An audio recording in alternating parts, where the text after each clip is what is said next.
નમસ્કાર, હું છું કૃપાલાલ. ખબર ગુજરાતમાં આપ સૌનું સ્વાગત છે. રૂડે ગરબે રમે છે દેવી અંબિકા રે. શક્તિ, ભક્તિ અને આસ્થાનું આ પર્વ એટલે નવરાત્રિ, કે જ્યારે આજે આપણે જોઈએ છે કે જોતા જોતા 3 નોરતા માના પૂરા થઈ ગયા છે અને આજે ચોથું નોરતું છે. ત્યારે જામનગરના આંગણે એક ખૂબ જ સરસ મજાની પારિવારિક વાતાવરણ વચ્ચે રાસનગરી ઇવેન્ટનું આયોજન થયું છે. ત્યારે ચાલો અહીંયા કેવો માહોલ છે અને લોકો કઈ રીતે શું એન્જોય કરે છે તે જાણીએ. આપણી સાથે જોડાયા છે અહીંના આયોજક ટીશા બારોટ, તેમની સાથે વાત કરીએ. તો મેમ, જે રીતે આપણે જોઈએ છીએ કે જોતામાં 3 નોરતા પૂરા પણ થઈ ગયા છે, ત્યારે શું કહે છે જામનગર અને કેવી મજા કરે છે જામનગર? સૌપ્રથમ જય શ્રી કૃષ્ણ બધાને. જેમ કે આપણને આજે ચોથું નોરતું છે અને પહેલાં અમને એવું લાગતું હતું કે અમારું ફર્સ્ટ ટાઈમ છે, શું પબ્લિકનો રિસ્પોન્સ હશે, શું કેવી રીતે બધું થશે.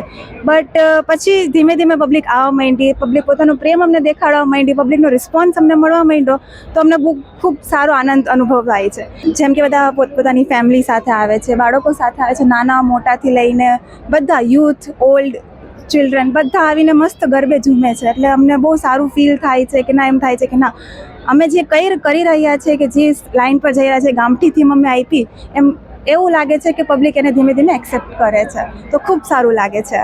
રાસનગરી ઇવેન્ટમાં ભરૂચના ફેમસ એવા એન્કર રોમા પટેલ જ્યારે જામનગરના આંગણે પધાર્યા છે, ત્યારે તેમની સાથે વાત કરીએ કે તેમને જામનગર આવીને કેવું લાગે છે. તો રોમા, આપ જ્યારે જામનગરના આંગણે છો અને રાસનગરી જેવી સરસ મજાની ઇવેન્ટનો એક ભાગ છો, ત્યારે શું કહેશો જામનગરને?